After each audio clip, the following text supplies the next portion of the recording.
Hola a todos, soy Mónica Hacha, dietista, nutricionista y tecnóloga de los alimentos. Hoy os voy a explicar, o os voy a dar respuesta, mejor dicho, a la pregunta del millón. ¿Cuántos carbohidratos pueden consumir los niños?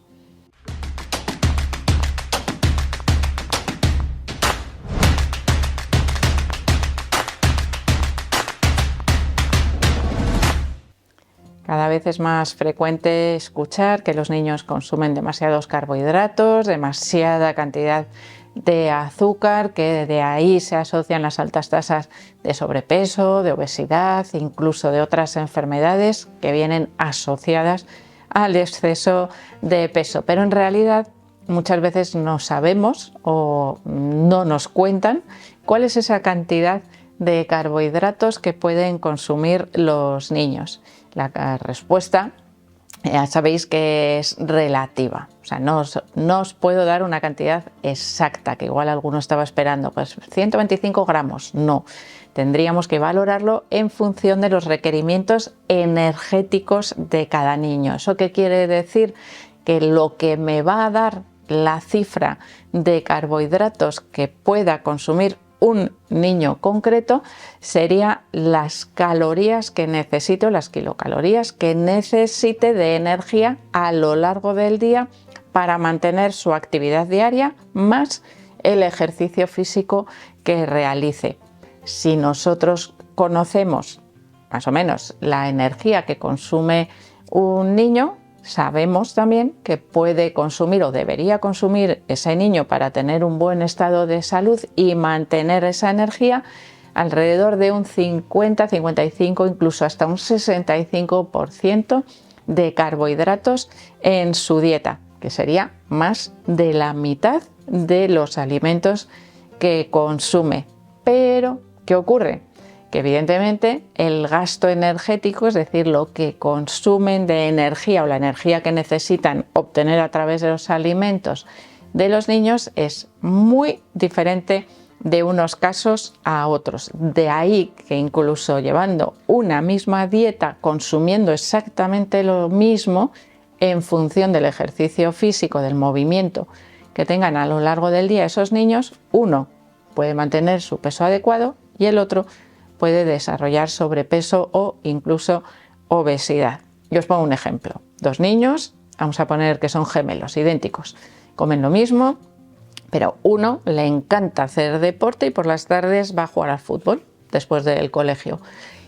Y os digo después del colegio porque la actividad física escolar, vamos a poner que sería lo mismo. Sin embargo, al otro niño lo que le gusta es tocar el piano y después del colegio va a clases, tiene un enorme desgaste también energético a nivel cerebral, esa actividad del piano, pero no es la misma que jugar al fútbol. Y después ese niño va a estudiar a casa y el otro niño se va al parque a subir por los árboles, por poner una diferencia, ¿no?, entre uno y otro. ¿Qué ocurre?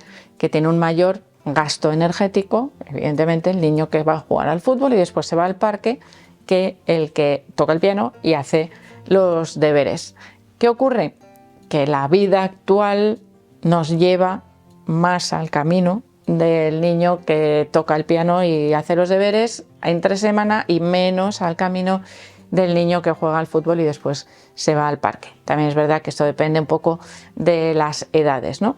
Hay edades en las que la actividad intelectual pues, asociada, por ejemplo, a los deberes del colegio, a estudiar, a los exámenes y tal, bueno, pues es superior a y quita tiempo para la actividad física, ¿no? Pero bueno, ahí tendríamos que ir valorando a lo largo de las diferentes etapas. Pero con esto me refiero a que, por ejemplo, en estos dos niños que llevan la misma dieta, un mismo bocadillo, por ejemplo, de jamón puede resultarle excesivo a un niño que está más quieto, más sentado, y sin embargo puede resultarle ajustado o escaso al niño que está realizando más ejercicio físico. ¿Qué hacemos? Pues evidentemente jugar con las cantidades y con el tipo de carbohidratos.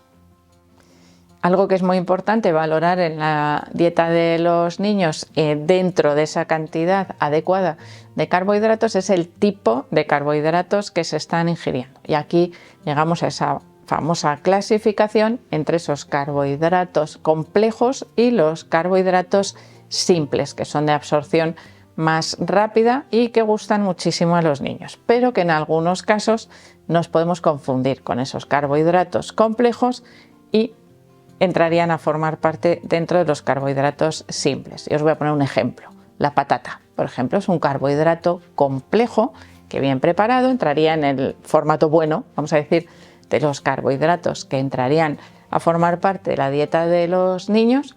Sin embargo, si nosotros esa patata la transformamos industrialmente en un snack, en un aperitivo, la patata frita, ¿qué ocurre? Que ya estaríamos en el grupo de los carbohidratos de absorción más rápida o más simples, en este caso en los malos.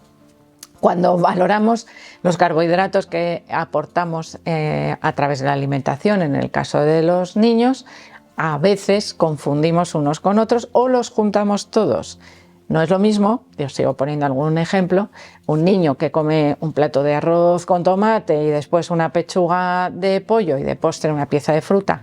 Es una dieta rica en carbohidratos, pero en carbohidratos saludables, que un niño que lo que va a tomar son, por ejemplo, ese mismo arroz con tomate, pero después se toma la pechuga con patatas de paquete y de postre unas natillas industriales. Ahí ya estamos mezclando parte buena y parte mala. Y en ese caso, el aporte de esos carbohidratos no resulta beneficioso. ¿Se aporta energía? Sí, pero a veces puede resultar una energía excesiva porque la cantidad que estamos añadiendo de azúcares de absorción rápida es excesiva para los requerimientos del niño. Si nosotros volvemos ahí a la parte buena, ¿no? Esa cantidad de carbohidratos que requieren los niños, que hemos dicho que supera el 50% del total de lo que ingieren, ¿qué ocurre o por qué tenemos esa cantidad tan alta? ¿No? Pues realmente no es tan alta, porque estaría ajustada a las recomendaciones habituales. ¿Qué ocurre? Que siempre depende de la actividad física, como os he dicho.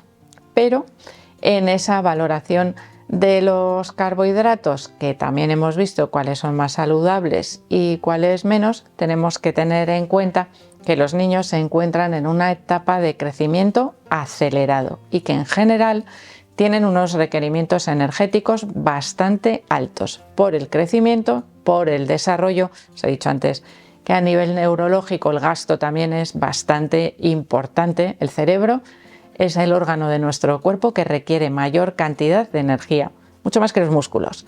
Por lo tanto, debemos mantener un suficiente aporte de energía a través del consumo de los carbohidratos, que hay veces que las recomendaciones, vamos a decir, asociadas al exceso de peso, que actualmente se considera casi una pandemia en el caso de la edad infantil, niños y adolescentes.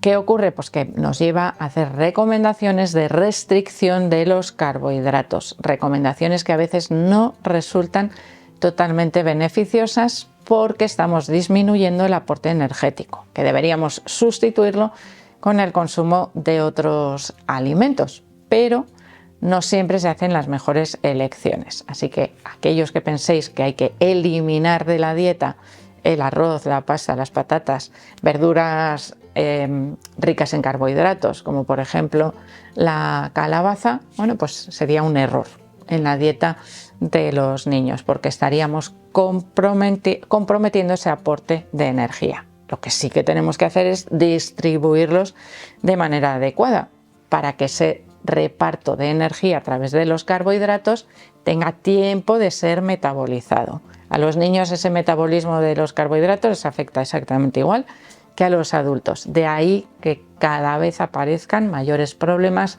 de sensibilidad a la insulina, de resistencia, de diabetes, problemas asociados a etapas adultas que empiezan a aparecer en niños. Si nosotros de manera habitual tenemos un exceso de carbohidratos de absorción rápida, disminuye esa sensibilidad a la insulina y después Una vez que ha disminuido, los carbohidratos de absorción lenta, los beneficiosos, presentan dificultades para su absorción y se empiezan a acumular en forma de grasa. ¿Pero por dónde empieza el problema? No por los buenos. El problema suele empezar por el exceso de carbohidratos de absorción rápida.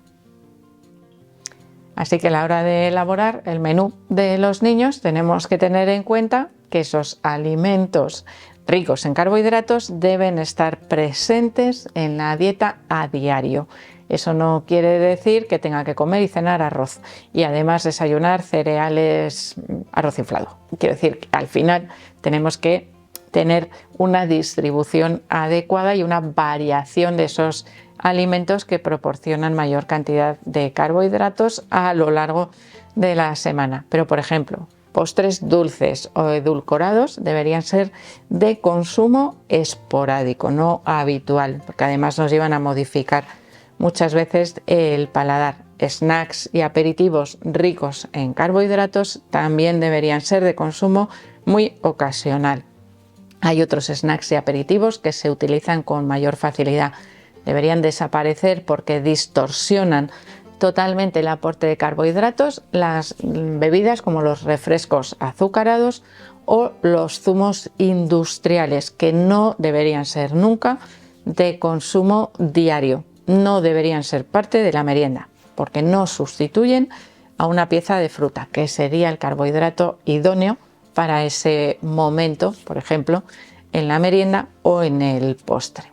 Así que dentro de esa distribución de carbohidratos es importante tener en cuenta cómo se realiza a lo largo de la semana. Así que espero que el vídeo os haya gustado. No será de una cifra concreta, pero sí os he dicho que la mitad o un poco más de la mitad de la dieta de los niños deberían ser carbohidratos, pero carbohidratos complejos. Así que espero que le deis al like, no dejéis de suscribiros al canal y espero seguir viéndoos a todos en los próximos vídeos.